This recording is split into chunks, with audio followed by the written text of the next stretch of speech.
Halo semuanya, pernah kepikiran nggak gimana caranya merencanakan tahun 2026 pakai kalender Jawa kuno? Nah, di bahasan kali ini kita bakal kupas tuntas soal weton kliwon di tahun 2026. Kita bakal lihat gimana energi kosmik dari tradisi lama ini bisa jadi semacam kompas buat kita.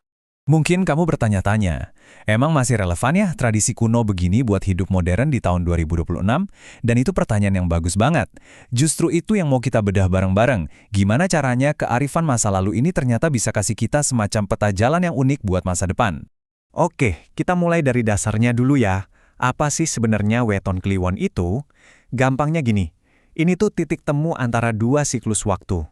Siklus 7 harian yang kita kenal, sama siklus 5 harian pasaran Jawa. Nah, pas sebuah hari ketemu sama pasaran kliwon, dipercaya ada getaran energi kosmik yang khusus banget, yang katanya bisa ngaruh ke banyak hal, dari mood sampai hoki. Oke, sekarang kita masuk ke bagian yang paling seru, bagian praktisnya. Yuk, kita buka kalender awal 2026 dan tandain hari-hari kliwon yang penting. Kamu bakal lihat setiap hari kliwon ini punya karakter energi yang beda-beda. Dan ini bisa jadi kunci buat nentuin kapan waktu terbaik buat ngelakuin sesuatu. Coba deh, perhatikan tapen ini. Spesifik banget kan? Tanggal 13 Januari itu Selasa Kliwon. Energinya bagus buat aktivitas yang nyambung sama alam.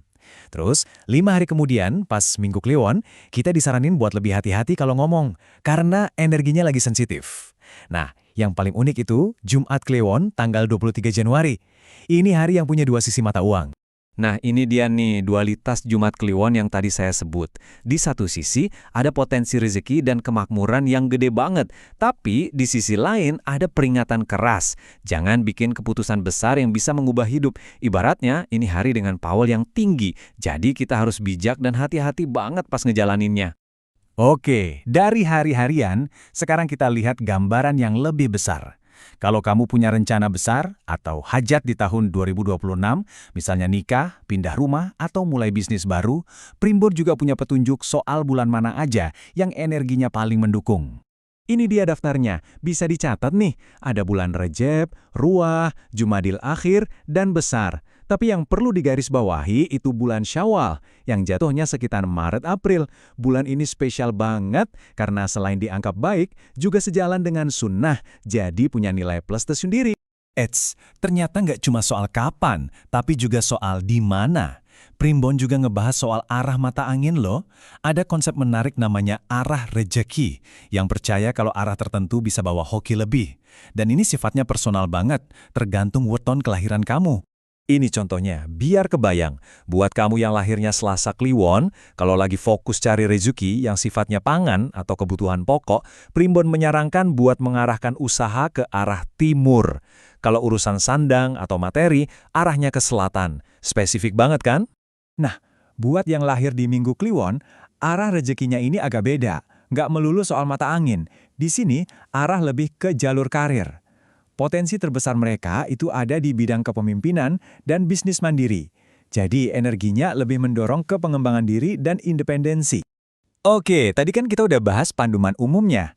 Tapi gimana kalau kamu mau perhitungan yang lebih presisi lagi, yang benar-benar khusus buat kamu? Nah, ada satu level lagi nih yang bisa kita dalami buat mengunci waktu terbaikmu. Kuncinya ada di perhitungan Neptu. Gampangnya, ini cara buat personalisasi kalender Jawa buat kamu. Caranya ada 3 langkah. Pertama, hitung Neptu kamu dengan menjumlahkan nilai angka dari hari dan pasaran lahirmu. Kedua, pakai angka itu buat nyari hari-hari yang energinya mungkin bentrok sama kamu, atau yang biasa disebut hari naas. Nah, terakhir, dengan menghindari hari-hari itu, kamu bisa nemuin tanggal yang paling klop dan harmonis buat acara penting. Kutipan ini ngejelasin semuanya dengan pas. Intinya, perhitungan Neptu itu kayak alat mitigasi risiko. Ini cara kita buat secara sadar menghindarin hari-hari yang energinya nggak sejalan sama energi kita, biar peluang sukses dan harmoninya jadi maksimal. Jadi setelah kita bedah semua ini dari energi harian sampai perhitungan super personal, pertanyaannya balik lagi ke kamu. Menurutmu tradisi kuno kayak gini masih punya tempat nggak di dunia modern? Masih relevan nggak kearifan semacam ini buat ngebantu kamu merencanakan masa depan? Sebuah pertanyaan yang menarik buat direnungkan ya.